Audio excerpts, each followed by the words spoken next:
हाय दोस्तों, मेरा नाम है विकास झा और स्वागत करता हूं आप सभी का कैरियर जोन के इस यूट्यूब चैनल पर। दोस्तों, आज का सेशन है हमारा रीजनिंग के बारे में।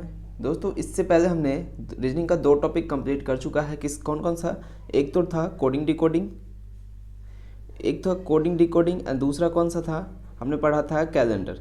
आज हमारा ये है डाइस का है, यानी कि पासा, यानी काफ़ी इंपॉर्टेंट टॉपिक है और एग्ज़ाम में 1 से 2 क्वेश्चन देखने को मिलता है। तो आपके लिए ये बहुत ही इंपॉर्टेंट होने वाला है और ये हमारा डे नंबर 1 है। मोस्ट शायद या तो कल या परसों 2-3 क्लास में ख़त्म हो जाएगी और बहुत ही इंपॉर्टेंट है, बहुत ईजी। अगर आपने एक बार कॉन्सेप्ट देख लिया तो सीख लिया तो बहुत आसान हो जाएगा ये टॉपिक आपके लिए। तो चलते हैं दोस्तों, आज के सेशन को स्टार्ट करते सीधे देखते हैं क्या है।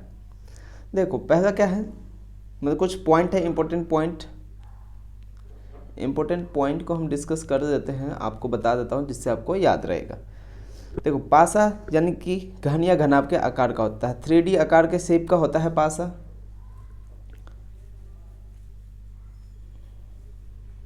देखो, इस तरह से कुछ बना होता है पासा। जो भी हम डाइस खेलते हैं उसमें पासा इसी तरह से कुछ बना होता है। घन का ही होता है, घनाभ का तो नहीं होता। ज़्यादातर घन का ही होता है, क्यूब के शेप में ही होता है, ठीक है। घनाभ का तो या रेक्टेंगल के रूप में नहीं होता, ज़्यादातर हम यही पढ़ते हैं, लेकिन मोस्टली इसी रूप में देखा जाता है। वैसे इस रूप में भी होता होगा कुछ, लेकिन इस रूप में ज़्यादा होता है। तो कुछ देख लेते हैं कुछ इंपॉर्टेंट फैक्ट जो है। पासा घन या घनाभ की एक त्रिआयामी आकृति है जिसकी केवल 3 सतह ही हमें दिखाई देती है। यानी कि डाइस एक 3D क्या है, 3D डायमेंशन का होता है, जिसकी हमें सिर्फ 3 सतह दिखाते हैं, 3 सरफेस जो है दिखती है, ठीक। अब देखो, क्या इसमें 6 सतह होती हैं, इसमें 8 कोने होते हैं, इसमें 12 किनारे होते हैं। इसमें 6 सतह होती हैं, 8 कोने होते हैं और 12 किनारे होते हैं। पासा 2 प्रकार के होते हैं, मानक पासा और साधारण पासा। अब बात आई मानक पासा किसे कहते हैं। ये जो 3 पॉइंट है ये आप बस याद रख लेना, कभी एग्जाम में आता नहीं, बस समझाने के लिए यहाँ पे लिख दिया हूँ, कोई बड़ी बात नहीं है। अगर नहीं भी याद रहेगा तो कोई इशू नहीं है, नहीं पूछता है, कभी कभार किसी छोटे मोटे एग्जाम में पूछते हैं, वैसे पूछा नहीं आज तक।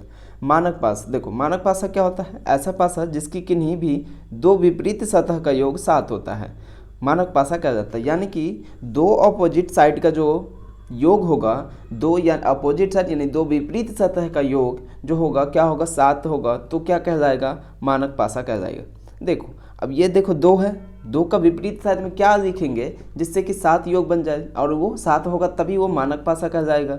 तो 2 के आगे अगर हम 5 लिख देंगे तो ये क्या बन जाएगा, 7 वो हो जाएगा, और ये क्या कहलाएगा, हमारा मानक पासा कहलाएगा। अगर 3 की बात करें, 3 के आगे हम क्या लिखेंगे जिससे कि 7 बन जाएगा जोड़ के, और वो फिर क्या होगा, मानक पासा कह जाएगा। 3 में 4 जोड़ेंगे तो 7 हो जाएगा, सेम लगेगा इससे 1 के साथ। 1 के आगे क्या रखेंगे अपोजिट में, और दोनों को जोड़ने पर 7 बन जाए 6, तो ये हमारा मानक पासा कह जाएगा। यानी कि याद रखना, किसी भी 2 सतहों के विपरीत सतह का योग 7 होने पर वो मानक पासा कह जाएगा। ओके, चलते हैं नेक्स्ट देखते हैं। अब आई कौन, साधारण पासा।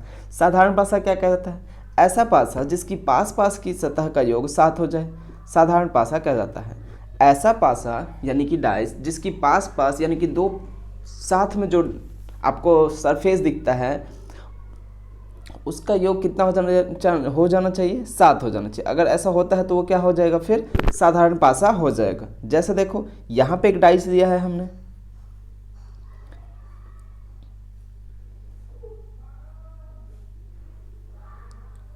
यहाँ पे एक हमने डाइस दे दिया, अरे ये इस तरह से कुछ डाइस बना हुआ है ये, ठीक है। यहाँ पे है 1, यहाँ पे है 2 और यहाँ पे है 5। तो हमने क्या कहा था, 2 विपरीत सतह नहीं, इसमें पास सतह का योग कितना हो जाना चाहिए, 7 होना चाहिए। तो ये क्या कहलाएगा, कोई सा भी, जरूरी नहीं है कि ये दोनों मिलके होना चाहिए, ये दोनों साइड वाला मिलके ही, या ये दोनों साइड वाला मिलके, या ये दोनों साइड वाला भी, कोई सा भी एक साइड 2 का मिलके, 2 तरफ का मिलके 7 योग हो जाना चाहिए। अगर ऐसा हो रहा है तो वो साधारण पासा कहलाएगा। जैसे यहाँ देखो, 2 और 1 ऐड करेंगे कितना होगा, 3 होता है, नहीं आएगा। 1 और 5 कितना होता है, 6 आता है, नहीं आएगा। 5 और 2 कितना होता है, 7 होता है। यानी कि हम कह सकते हैं ये एक साधारण पासा है। सब मानक पासा में क्या था, अपोजिट 2 साइडों का योग 7 हो रहा था, लेकिन यहाँ पे पास के 2 साइड साइडों का योग कितना हो रहा है, 7 हो रहा है। तो ये मानक पासा कह जाएगा, साधारण पासा कह जाएगा। अब देखो, अब आ जाते हैं सीधे सवाल करते हैं।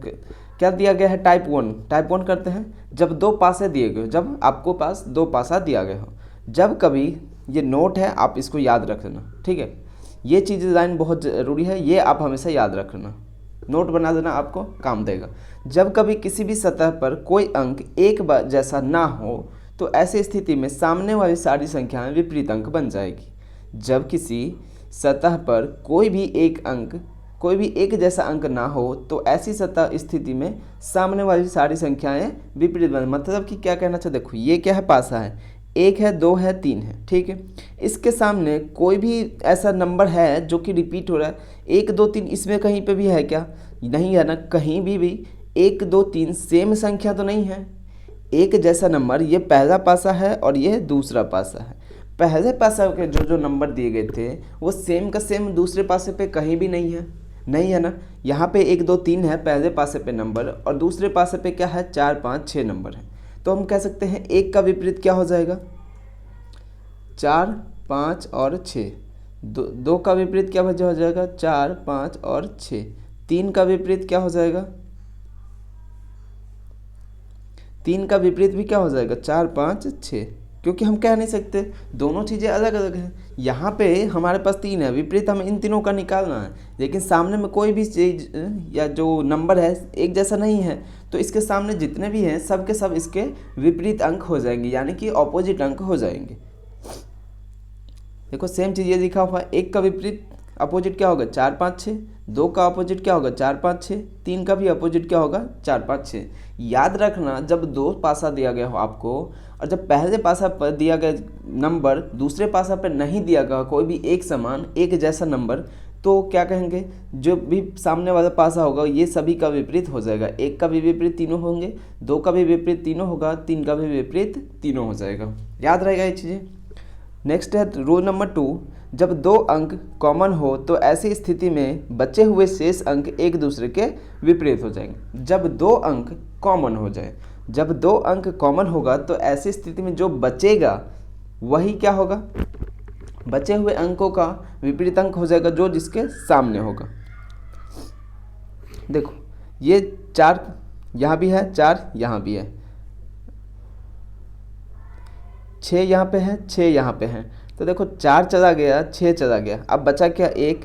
1 के सामने क्या हो जाएगा, 1 का अपोजिट में क्या हो जाएगा, 5 आ जाएगा, इसका विपरीत अंक हो जाएगा क्या, 5 हो जाएगा। 2 अंक कट गए, 4 कॉमन था इसमें दोनों में तो वो कैंसिल आउट हो गया, 6 कॉमन था दोनों में, कैंसिल आउट हो गया। अब इसमें क्या बच गया, 1 बच गया, इसमें क्या बच गया, 5 बच गया। तो यही दोनों क्या होगा, एक दूसरे के अपोजिट अंक हो जाएंगे। अब 4 का क्या हो जाएगा, फिर 4 का अपोजिट क्या हो जाएगा, जो बच गया, जो नंबर क्या क्या बच गया है, 2 और 3 इसमें नहीं है तो ये हो जाएगा। फिर सेम किसका था, 6 का भी क्या हो जाएगा, 2 या 3। इस दोनों के बारे में हम कंफर्म नहीं कह सकते कि कौन सा किसका अपोजिट अंक है। रूल नंबर 3 है, ये वेरी इंपॉर्टेंट है, जब सामने की सतह पर केवल एक अंक कॉमन हो तो ऐसी स्थिति में जो जिसके सामने होगा उसी का विपरीत अंक बन जाएगा। जब सामने की सतह पर केवल एक अंक कॉमन हो, इससे पहले वाले में क्या था, 2 अंक कॉमन था, तो जो बच जाता था वही उसका अपोजिट हो जाता था। यहाँ पे क्या है, एक अंक कॉमन है, यहाँ पर क्या है, एक अंक कॉमन है। जब एक अंक कॉमन हो तो ऐसी स्थिति में जो जिसके सामने होगा उसी का विपरीत अंक बन जाएगा।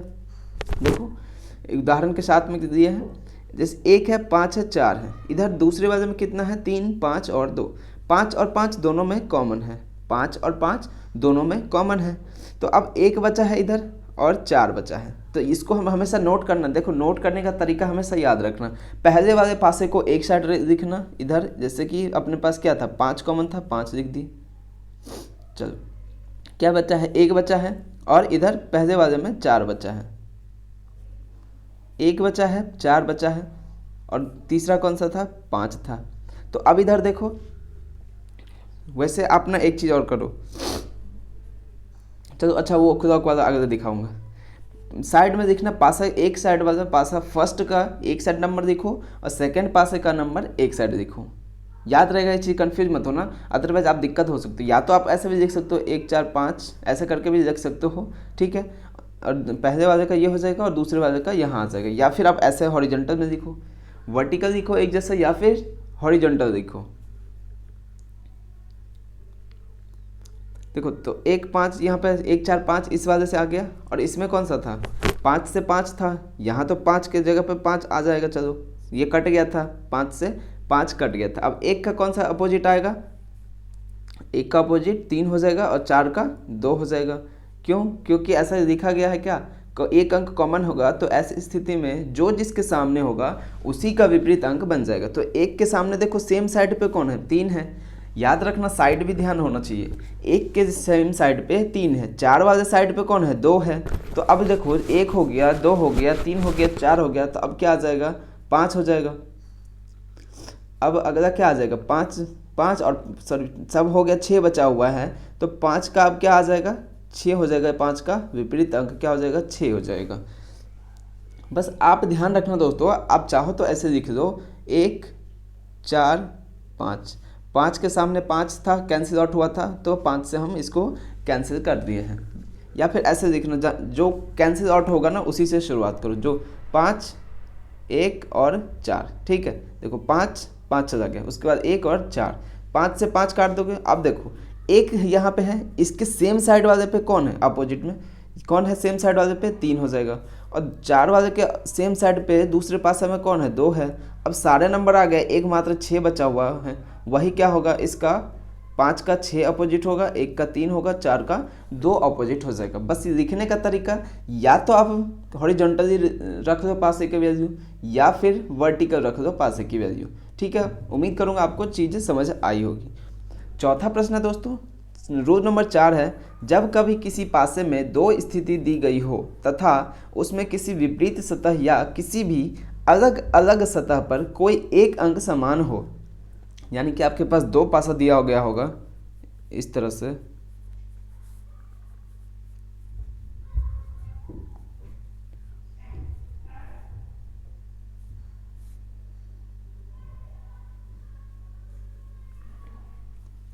दो पासा दिया गया है, ठीक है। अब मान के चलो इसमें इसका यहाँ पे कॉमन दे दिया 1 नंबर, यहाँ पे 4 दे दिया, इस पे 4 दे दिया। इस तरह से आपको कैंसिल आउट करना रहेगा, फाइंड करना रहेगा कि सेम नंबर कहाँ पे है, ये चीज़ आपको देखना रहेगा। क्या कह रहा था, अलग अलग सतह पर कोई एक अंक समान हो तो ऐसी स्थिति में काटे गए अंक से घड़ी की सुई की दिशा, यानी कि घड़ी की सुई क्या होती है, क्लॉकवाइज, यानी घड़ी ऐसे है तो घड़ी कैसे चलती है, इस तरह से चलती है, यानी कि घड़ी इस तरह से चलती है, घड़ी की दिशा में ये होगा। और एंटी क्लॉकवाइज क्या होता है, ये होता है। लेकिन हमें एंटी क्लॉकवाइज नहीं दोस्तों, क्लॉकवाइज लेना है। हमें क्या लेना है, क्लॉकवाइज लेना है। तो याद रखना क्लॉकवाइज हमें हमेशा लेना रहेगा। घड़ी की सुई की दिशा में चलना प्रारंभ करते हैं, जो जिसके सामने होगा वही उसका विपरीत अंक हो जाएगा। ये बहुत इंपॉर्टेंट है, एग्जाम में ज़्यादा क्वेश्चन यहीं से आते हैं, तो ये चीज़ें ज़रूर याद रखना। देखो जैसे 1 2 4 ये दिया गया है इस वाले में, 5 6 2 इस वाले में दिया गया। हमने क्या कहा, हमने सभी से पहले दोनों में एक कॉमन ढूंढना है नंबर, कॉमन नंबर ढूंढना है कि दोनों में कौन सा कॉमन है जो रिपीट हो रहा है। यहाँ से देखो 2 आ रहा है यहाँ पे, और यहाँ पे 2 आ रहा है, ये 2 आ रहा है और यहाँ पे 2 आ रहा है। तो सबसे पहले हम 2 को यहाँ पे लिखेंगे, 2 को लिखेंगे, ठीक है। अब यहाँ से 2 जहाँ से स्टार्ट होगा इस वाले में, वहाँ से क्लॉकवाइज चलेंगे। सारा मिटा दो फिर बताता हूँ। देखो 2 यहाँ पे आया था, इस वाले से इस वाले से। अब 2 से चलना यहाँ स्टार्ट करेंगे, 2 से चलना यहाँ स्टार्ट करेंगे, किस डायरेक्शन में, घड़ी की सुई की दिशा में। याद रखना घड़ी हमेशा ऐसे चलता है, ठीक है, आपके राइट से लेफ्ट हैंड की तरफ चलती है घड़ी। तो एंटी क्लॉकवाइज इधर चलता है, लेकिन हमें क्लॉकवाइज लेना है। तो 2 से आया, 2 के बाद क्या आया, 4 आया है, 4 के बाद क्या आया है, 1 आया है, ठीक। अब देखो यहाँ पे जब चलेंगे 2 से क्लॉकवाइज डायरेक्शन में, तो क्या आएगा, पहले 2 के सामने तो 2 आएगा, ठीक है। उसके बाद क्या आ रहा है, 5 आ रहा है, उसके बाद क्या आ रहा है, 6 आ रहा है। तो यही इसका विपरीत अंक हो जाएगा। अब आप कहोगे कि ये तो 2 सबका तो हो गया, 2 का कौन सा होगा, क्योंकि तो 2 का कौन सा बचा हुआ है, देखो 1 हो गया, 2 हो गया, 3 बचा हुआ है, तो 2 का क्या हो जाएगा, 3 हो जाएगा। ये इसका विपरीत अंक हो जाएगा। क्या 2 का विपरीत अंक क्या हो जाएगा 3 हो जाएगा। और सबसे पहले क्या करेंगे, 2 पासा दिया गया है। आप देखो, आपको ये डायग्राम नहीं बनाना है, एग्जाम में सिर्फ आपको ये देखना है, जो नंबर मैंने दिखा है ना ये वाला दोस्तों, ये आपको देखना है। आपको बस ये देखना है कि दोनों में कॉमन क्या है। जो कॉमन होगा उसको क्या करोगे, वहाँ से पहले कैंसिल आउट करके वो उसको लिखना स्टार्ट करोगे। यहाँ पे 2 कॉमन था, हमने लिखा 2 के आगे क्लॉकवाइज चला, क्लॉकवाइज यानी घड़ी की सुई की दिशा में। 2 के बाद 4 के बाद फिर 1, यहाँ पे फिर 2 से 5, 5 से 6, तो 2 4 1 और इसके सामने लिखते जाओ। याद रखना 2 से शुरू करना, 2 कॉमन था, 2 को यहाँ लिखा, 2 को इसके सामने यहाँ लिखा, उसके बाद क्लॉकवाइज यहाँ लिखो, 2 के आगे क्लॉकवाइज यहाँ लिखो। जो जिसके सामने होगा वही उसका क्या होगा, विपरीत होगा। और जो दो कैंसिल आउट हो रहा था, तो जो नंबर बच जाएगा 6 नंबर में, पासा में कितने नंबर होते हैं 6 होते हैं, 6 साइड होता है, यानी 7 ये 6 नंबर होगा। तो 6 नंबर होगा तो जो बचेगा वही क्या होगा, उसका ऑपोजिट हो जाएगा। सेम चीज़ देखो आप दूसरे वाले में भी देखो, यहाँ पे क्या क्या कॉमन है, 1 कॉमन है दोनों में, तो हमने क्या किया 1 लिख दिया, 1 लिखा दोनों में, यहाँ भी 1 लिखा, यहाँ भी 1 लिखा। 1 के आगे हम क्या चलेंगे, घड़ी की सुई की दिशा में इसमें चलेंगे तो क्या आएगा 4 आएगा, उसके बाद फिर 5 आएगा। सेम यहाँ पे चलेंगे, 1 के आगे 3 आ जाएगा फिर, और 3 के आगे फिर 2 आ जाएगा। 4 का अपोजिट क्या हो जाएगा 3 हो जाएगा, 5 का अपोजिट 2 हो जाएगा, और जो बच जाएगा वह 1 का अपोजिट हो जाएगा। देखो 1 है, 2 है, 3 है, 4 है, 5 है, तो बचा कौन सा था 6 बचा था, तो 6 किसका अपोजिट हो जाएगा 1 का अपोजिट हो जाएगा। उम्मीद करता हूँ आपको चीज़ें समझ आ रही होगी। सेम चीज़ इसमें देखो, इसमें कॉमन क्या है 1 1 कट गया। अब यहाँ से देखो, सबसे पहले देखो 1 पहला नंबर यही है, 1 से कैंसिल आउट हो रहा था, 1 के आगे 1 आप लिख दो बिना किसी देरी से। अब 1 के आगे जब घड़ी की सुई की दिशा में चलेंगे तो क्या आएगा 5 आएगा। अब 5 के बाद फिर घड़ी की सुई की दिशा में क्या आ रहा है 6 आ रहा है, ठीक है। अब देखो फिर यहाँ पे 1 कैंसिल आउट हो रहा था, 1 के आगे में क्या आ रहा है, ये घड़ी सुई चलने पे 4 आ रहा है, 4 के आगे क्या आ रहा है 2 आ रहा है। तो 6 का विपरीत नंबर क्या हो जाएगा दोस्तों, 6 का अपोजिट नंबर 2 हो जाएगा, 5 का अपोजिट नंबर 4 हो जाएगा, और 1 तो कैंसिल आउट हो गया था, तो अपने पास बच क्या गया है 3 बच गया है, तो वो किसका हो जाएगा 1 का अपोजिट 3 हो जाएगा। यानी जो जिसके सामने आ रहा है वो उसका अपोजिट नंबर होगा, और जब दोनों का निकल जाएगा, इस दोनों का निकल गया, अब जो नंबर बच गया होगा 6 में से, तो वही क्या हो जाएगा 1 का अपोजिट हो जाएगा। या फिर ये कह सकते हैं जो बचा रहेगा रिमेनिंग वही किसका होगा, जो कैंसिल आउट हो रहा था, जो सेम नंबर था उसका अपोजिट अंक हो जाएगा।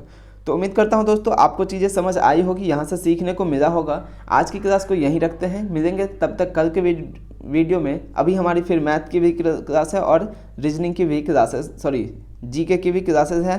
तो मिलते हैं अभी थोड़ी देर में अगली क्लास में, तब तक के बाय बाय, टेक केयर। और दोस्तों अगर चैनल पर नए हो तो सब्सक्राइब कर देना, बेल आइकन प्रेस कर देना, और अपने दोस्तों से भी शेयर कर सकते हो। मिलते हैं अगले वीडियो में, तब तक के बाय बाय, टेक केयर।